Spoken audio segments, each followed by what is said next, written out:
It is not normal to run after someone that leaves you in the dark. It's not. And if you're someone who every time you end up being around people, you feel like you need to pour into them or they will go quiet, and sometimes they do go quiet around you, and now you feel like you need to talk to them more, you need to ask how they're doing, this is for you. When you become a better version of yourself, it's important to understand that people will try to get you to step down from the energy that you have provided for yourself by looking inwards instead of looking to them. Maybe you have been spending a lot of time around certain people. Maybe it's your friends, maybe it's your mom and dad, maybe it's your boyfriend. When you start becoming a better version of yourself and you start putting energy into yourself, making yourself hotter, making yourself smarter, doing your self-work, writing in your little manifestation journal, all of that, then suddenly you will see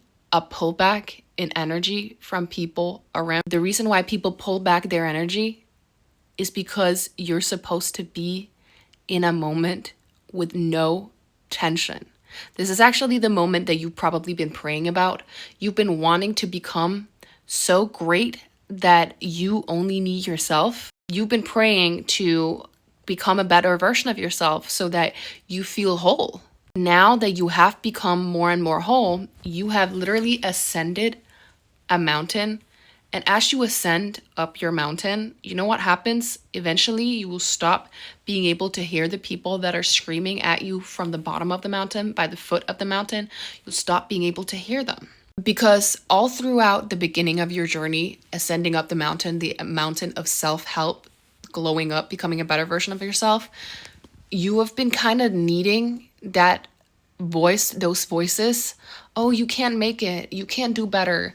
You'll never make it. You're selfish. You're mean. You've been needing those voices to remind you of the difference between where you are now and where they are. And their screaming is actually a reminder of everything that you've worked towards not being around anymore. Usually when people start screaming, the thing that people have a tendency to do is actually not cover their ears and keep on moving forward, is that they run down the hill to close people's mouths. They try to comfort them, they try to validate them because they feel like their journey up the hill is making the people down there feel bad about themselves, and they don't want anyone to feel bad about themselves. So what they think is the moral thing to do is to go down that hill, go down the mountain, and console them, validate them. But when you've gone up the mountain farther and further and further in this mountain of self-growth, eventually you'll get to a point where people will be shouting and shouting and shouting. They will start bringing up more and more and more. They will try to take out the toxicity off you to a point where you're like, you know what? I'm not dealing with this. I'm climbing. And then you know what happens? Everything goes silent. And this is actually when we start to panic more than anything. This is the most crucial part of our growth journey. It's when things go silent, because we no longer have the shouts of people guiding us essentially towards the fact that we are actually leveling up. There's no one saying you're mean. There's no one saying you didn't do this. There's no one saying, oh, you're too much. Now you have to trust yourself that you are going in the right direction. And this is where you most likely have been conditioned to, as soon as you hear nothing, as soon as you observe silence, that's when you will start lowering yourself energetically, frequency-wise. You will start lowering yourself so that you can hear people again. People screaming, people saying, oh, you can't do this, you didn't do that, oh, you're too much. Instead of actually enjoying the peace and quiet of the journey that is ahead. That is why when you are a people pleaser, maybe you're a neurodivergent girly like me who has been used to being an overcompensator, oversharer, people pleaser, all of those things. It is essential to understand that people around you have been conditioned and will also try to condition you to step down from where you're trying to go emotionally, because they understand that they will not be able to get anything from you unless you are emotionally dependent on their validation. So when you do level up mentally, physically, all of that stuff, you're ascending up your mountain, you are no longer people pleasing. You are no longer over explaining. You're no longer overcompensating. That means that they're not getting that validation that you used to give them. And this is now when they will suddenly get a burst. They'll actually not shout at you. They'll get a megaphone. They'll start screaming at you. They'll say, oh, you never see us anymore. Why did you not do this? Why did you not do that? The voice will become a little bit louder before it becomes completely quiet. You know what happens right after a tsunami has hit? It goes completely quiet. When the Big Bang hit, what happened? Well, first there was a Big Bang and then things went quiet. Things could grow from that quietness, that impact. You will have to hear that impact first. It will have to magnetize itself a little bit first, and then it will pull back. It will pull back, it will pull back, it will pull back. And what this energy wants you to do, what the energy from other people, it wants you to chase it. It wants you to chase it and chase it and chase it, because that's what their normal is. Their normal is you chasing their validation. So they're going to pull back more than they've ever done before. That's why things go so quiet when you start walking up the mountain, when you've come to the point where you can no longer hear anyone. Now you have protruded yourself so forward, and they have pulled back even more, because now they want to see if you can actually even handle walking up the mountain. You're looking down and they're not even there anymore. You can't even see them. You can see the ground, but you can see that they have walked away. That's something they do strategically to make you feel like you need to go back down and look for them. Look for them. That's what they want you to do. They want you to come and look for them and give them validation and say, I'm so sorry. They want you to text them, are you okay? What are you thinking about? Are you good? This is something that I think a lot of girlies run into when it comes to partners, especially when it comes to getting a good partner after you have been a people pleaser, or even when it comes to female friendships. If you're a girly, when you're starting to actually develop a really, really good bond, eventually you will have kind of like a pullback season maybe. And you're wondering, why am I not getting as many texts as I used to from these people, your friends or your boyfriend or whatever? This is a test. This is a test to see if you're actually willing to keep climbing your mountain, or if you want to go look for them and leave your mountain behind. They want you to go look for them because that means that they have the upper hand and they control you. And that means that they have emotionally conditioned you. They have emotionally conditioned you to feel empty, feel distress, feel fear whenever you do not hear anything. Whenever you're not hearing anything, whenever you're not seeing something, that to you means that it's not happening. That to you means that there's no progress. This is why we have to practice certainty. When we are climbing up our mountain and becoming a better version of yourself, we have to practice certainty. So maybe this is something that happens to you when it comes to dating, and you suddenly can't understand why no one's interested in you anymore. You can't understand why suddenly the people that are usually texting you all the time are not texting you anymore. And now what you want to do, your reaction, what you want to really, really do is that you want to text them, you want to call them, you want to pour in, you want to pour in, you want to pour in. But in reality, that makes them understand that if they retract more, that means that you will give more. And you know what they keep doing? They retract more and more and more, because that means that you will chase more and more and more. And eventually you're going to end up being burned out. You're going to end up with a victim complex because you thought you were doing the good thing by being the chaser, but in reality you were putting your own well-being to the side to chase someone who is not even trying to show up for you. This is why you have to get really good at detachment. And this is where detachment actually plays a huge role, because if you're anxiously attached, this part of your journey is going to be really, really important. It's going to be really challenging for you, because you are going to realize that you do not actually have yourself as much as you maybe thought you did. You do not actually give yourself the validation that you truly needed. When you give yourself the validation that you truly need, you will not have a weird feeling in your stomach when suddenly everyone pulls back. You will actually just see it as an opportunity to spend more time on your own. You will see it as an opportunity to be more invested in other things. An anxiously attached person will see someone pulling back, someone canceling, someone not texting as much as they used to as a bad thing. And it can be a bad thing. It's not a sign to overlook, but a securely attached person will just say, okay, well, you know what? If they want to talk to me, they can text me. They know where to find me. They have my number. And I'm sure that whatever they're dealing with is something that they need to figure out on their own. It's not for me to solve. And what we usually do in this instance is that we try to gain control over a situation that is not ours to control. So when we're anxiously attached, what we do is that whenever someone pulls back, when someone retracts energy from us, when we're walking towards our top of the mountain to become a better version of ourselves, then we will try to run back down because we're like, where did you go? Where did you go? Where did you go? We will try to control the situation. We can't have people move from the spot that they were standing in while we were trying to get up the mountain. We want them to stay in the same spot so that we know that they're still there. And if they move a little bit, we'll try to go back down to correct it. And if they start saying something, we want to go back down to make sure that they're okay so that everything is under control. But this is actually just an illusion of control. It's an illusion that you build within your own head to make you believe that you can control the outcomes of whatever that happens around you. And if you think you can control the outcomes of whatever happens around you, then you also think that you can create your reality. But that's actually not the truth. You can only create your reality from understanding that your reaction to everything is in your control. That is the only thing that is in your control. That is how you react to everything.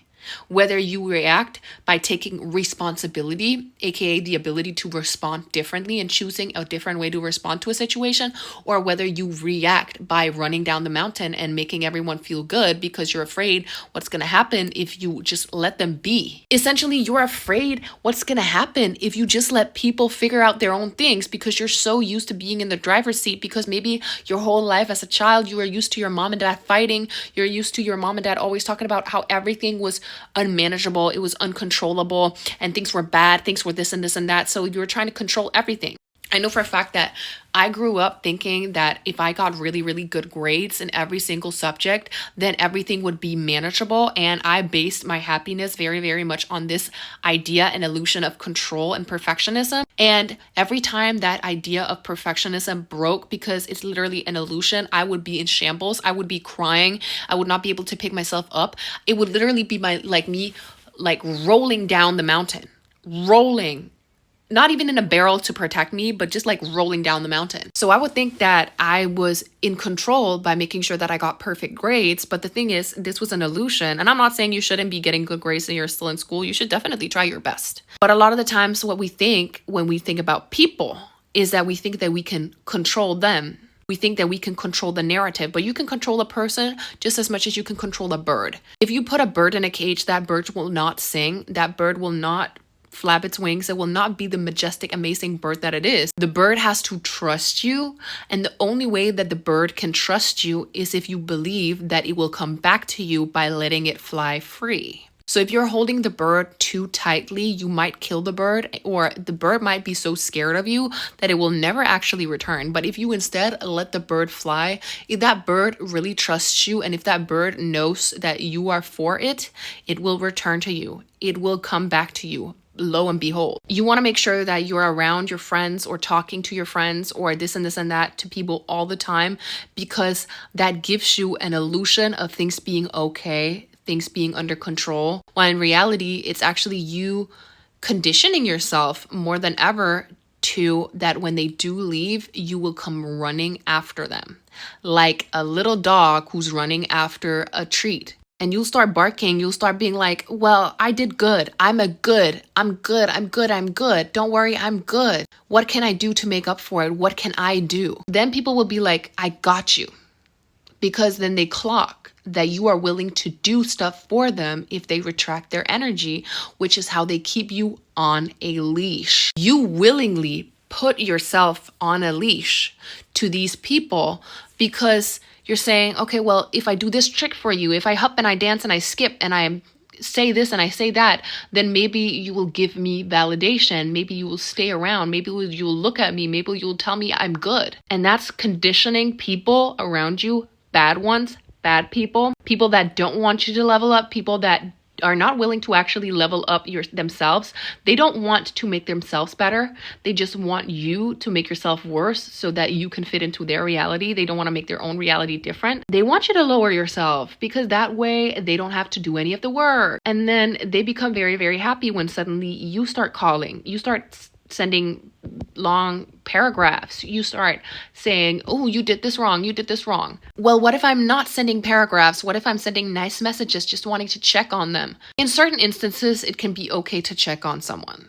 Are they family? But if it's a sudden pullback of energy, then you should understand that they want you to send that message. They want you to call them and ask them how they are. They want you to come and ask, so what's on your mind? What do you think? And you know what? When you start asking them what they think, then they understand that it doesn't matter what you think. You will be willing to do whatever it is that they want you to do, just for you to have the privilege of being in their company. That's not very high value woman. That's not very high value person. That's not very being it girl, the main character. You're literally saying, I'm willing to do whatever acting job I need to do in your company in order for me to be able to have a contract here. You're literally putting yourself in a movie that you don't even want to be in. Think about life like this. Is this a movie where you would want to be the main character? Is this a movie where you would even want to be the extra? If it's not, then why are you here applying for a job? And that's what you're doing when you're sending paragraphs and when you're texting and when you're like, what did I do wrong? Are you okay? Are you good? What can I help you with? You're literally like, it's telemarketing. You're marketing. You're saying, I can do so much. You should be doing all of that so much for yourself, honey. You should be channeling to yourself. And if that feels uncomfortable, if that being alone feels uncomfortable, you have to sit with that uncomfortable feeling. You have to sit with the quietness and be uncomfortable in that quietness. You have to embrace the uncomfortability of being in that quietness because you've never been in that quietness before. You've always been around people that have been trying to condition you to do more and more and more. So you are not used to not giving. You're used to taking from yourself. You're used to self-depleting. You're used to going to self-love debt. Now you're not being depleted anymore. So now you think that is a bad thing? It's not a bad thing for you to have that peace and quiet. It's not a bad thing for not having someone that's not calling you. It's a great thing. It's a good thing. You have more time. You have more energy to focus on yourself, but you just have to be comfortable with holding that energy. You're actually probably used to giving all of that energy away because you're not comfortable with holding it for yourself. That's why you're getting so much anxiety from someone pulling back their energy, because now the energy that you have to recycle it into yourself or you have to give it to them. And they want you to give it to them. But you're not used to having it for yourself. So now you're sitting with it for yourself. Now you're sitting with it in your hand and you're like, I don't know if I can handle this. Think about it like this. Maybe you've ever had that type of person in your life who every time you give them a gift, they're like, I don't want this. Oh, you didn't need to.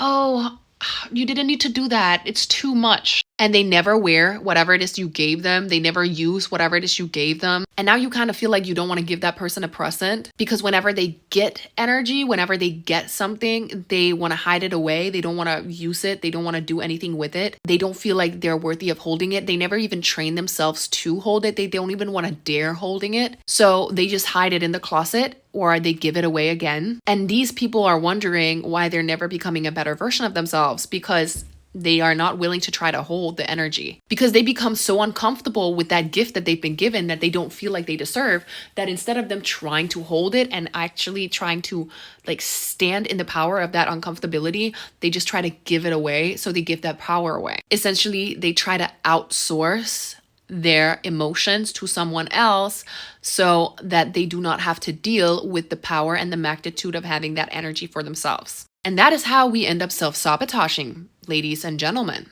because we think we are not worthy of holding whatever it is that we have been gifted.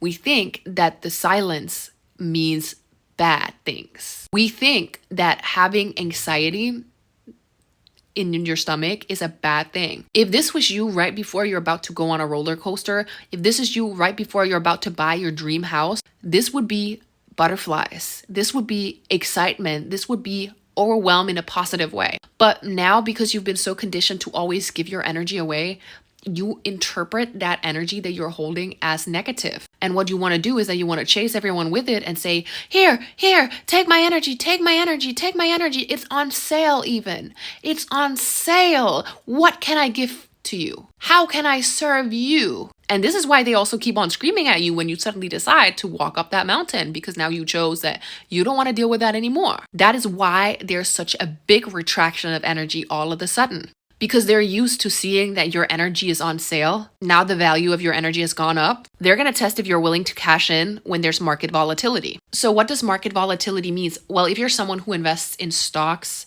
and in the market, then market volatility literally means when your stocks start going down.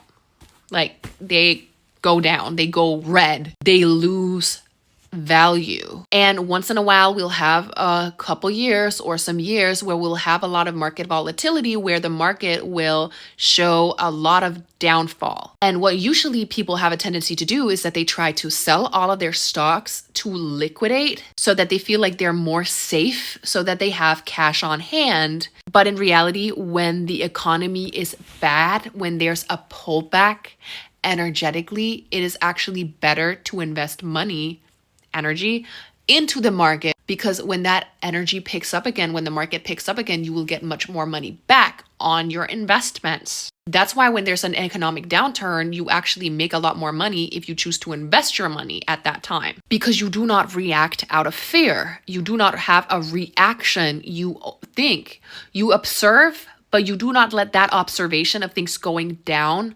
lead you to react volatilely, or whatever you want to say. This is the reason why I brought this up, and this might have sounded a little bit technical, is because this is the exact thing that happens when people pull back their energy when you're in your growth journey.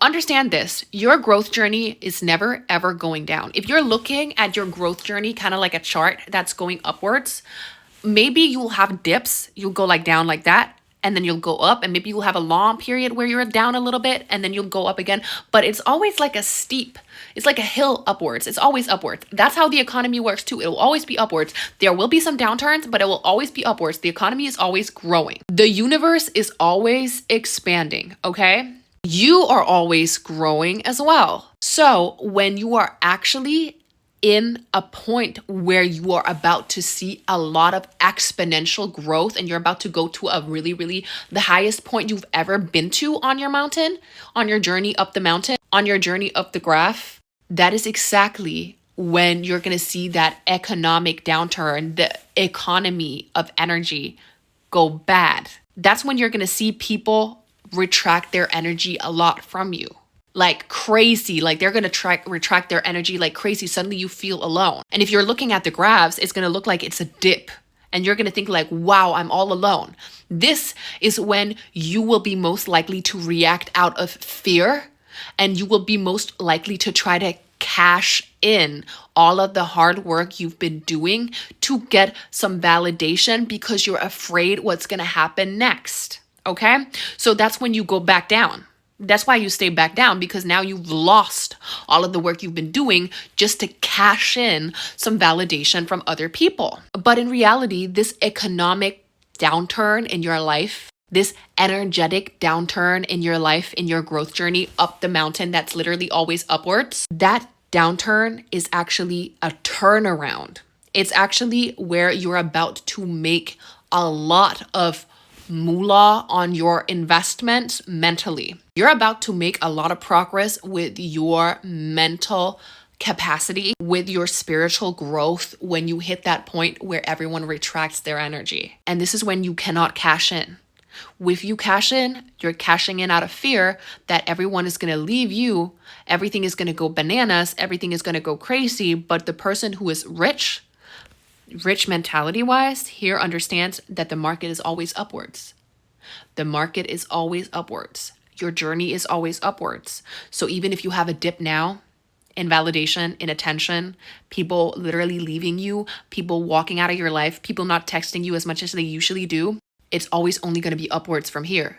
So you're going to keep sitting on your investment in yourself. You're going to keep sitting on that investment in yourself. You're not going to cash in because you're afraid. You're not going to cash in and run for a validation from other people because you're afraid. You're going to sit with that fear. You're going to observe it, but you're not going to act on the observation. You're not going to react. You're going to take responsibility, aka the ability to respond differently. And you are going to sit comfortably with your investment. the energy that you are now holding, that you do not know what's going to happen with it. And because you become so comfortable with holding that energy and not cashing in because you're panicking, you're not panicking. You're sitting. You're like, okay, I'm sitting. I know it's going to go upwards. I know it's going to go upwards. It's going to go upwards. The universe is always expanding. The economy is always going upwards. Like, there's always been growth. Even after downturns, people usually get their investments back like crazy. Like the turnout after a crash is usually exponentially better. That is exactly what happens to you mentally as well. Okay. You just need to have very, very great faith and certainty that things are only going upwards. You just have to sit with that energy. You have to sit with it, even if it feels uncomfortable, even if you think, I need to cash in, I need to cash in, I need to cash in. I need to let the fear take over because I'm afraid I'm not going to get any validation if I do not go and run and put my stocks, my mental stocks for sale. And people are used to you panicking. They're used to you selling all of your mental stocks, all of the mental hardware you've been doing during these periods where they retract all of your energy. And you know what smart people or people that clock the market do when everyone starts panic selling? And this is very stock market relevant too, but it's also mental. They get a better deal on all of the stocks. They get a better deal. They get more for a little investment, which means that when you start compromising yourself, when you start like literally letting that fear take over, you're trying to pour in, you're trying to cash in your emotional work just to get a little bit of validation from other people, they can afford to put way less investment into you because you are literally saying that your mental capacity is on sale because you were afraid what was going to happen if you kept standing on your business and kept standing on your value and waited till it literally exploded. You're afraid of it never exploding, so you would rather sell it for a loss. You would rather sell your mental capacity for a loss, and that loss usually means that you go back to people that do not want to treat you well. And then they can literally microdose you with a little bit of love and you feel like you're getting a deal because you're being like micro-fed a little bit of validation from them by you giving them a lot of validation by you putting your emotional state for sale. And the people that know that they pour back their energy and now you're running towards them, they're not necessarily bad people, but they've people that have clocked that some people will panic and some people will want to do way more for way less if they retract their energy. So they're going to be willing to try that out. And you just happen to be the type of person who's willing to hop on that bait. You're willing to take the bait. And then you wonder why afterwards that validation doesn't seem like it's lasting very long. Well, it's because it's only bait. And now you're stuck at point blank again, and you have to climb all your way back up the mountain again. You have to start investing in your portfolio again. You have to start investing in yourself again. And it's going to be a little bit harder because if you had just sat on your money, sat on yourself, if you had just sat on holding that energy that you deserve to hold, then that would have appreciated like crazy. And then those people would have never been able to get to you because you understood that you were actually able to hold this energy. You can hold this energy. You deserve to hold that energy. No one's going to tell you, oh, things are going to go bad. Are you sure? Are you sure? Because now they clock that you can actually climb the mountain on your own. A lot of people want a good deal for who you are. They want the premium product, aka you, the great person that you are, the person you've worked so hard to become. They want that person at a lower price. They want that person with less effort, not the effort that they're willing to put in. They don't want to actually climb the mountain to be able to meet you up there. That's why you have to be able to sit with the energy when people pull back. When people pull back, that is one of the greatest moments. It is one of the most amazing moments because it's a moment that proves to you that now it is your time to hold your energy, stand by your energy, trust your energy, and know that that energy is going to appreciate. It's going to turn into even more energy. But it's only going to turn into more energy if you are comfortable holding it. If you are not trying to give it out, if you're not trying to prove to everyone that you can have energy. Look, I'm a good person. I'm a nice person. I can grow flowers. Let me pluck you one of my flowers. And another person asks, can I have a flower too? Eventually, you're not going to have any flowers. Your flower bed is not going to be very flower beddy. And what's going to happen? People are going to say you can't grow any flowers. And then you're going to look back, you're not going to have any flowers because you're trying to give away all of your flowers to prove yourself to people out of fear that people weren't going to be able to see your value. You have to hold that value. You have to stand by that value by yourself. Hold that energy, embrace the quietness of what it means to level up. See yourself as an asset, not a liability, and do not cash yourself in, cash your emotions in, act out of fear. Because when people start retracting, that is where you're going to start having your greatest leaps. Because the universe keeps expanding, and so do you. So hold on to that and don't settle for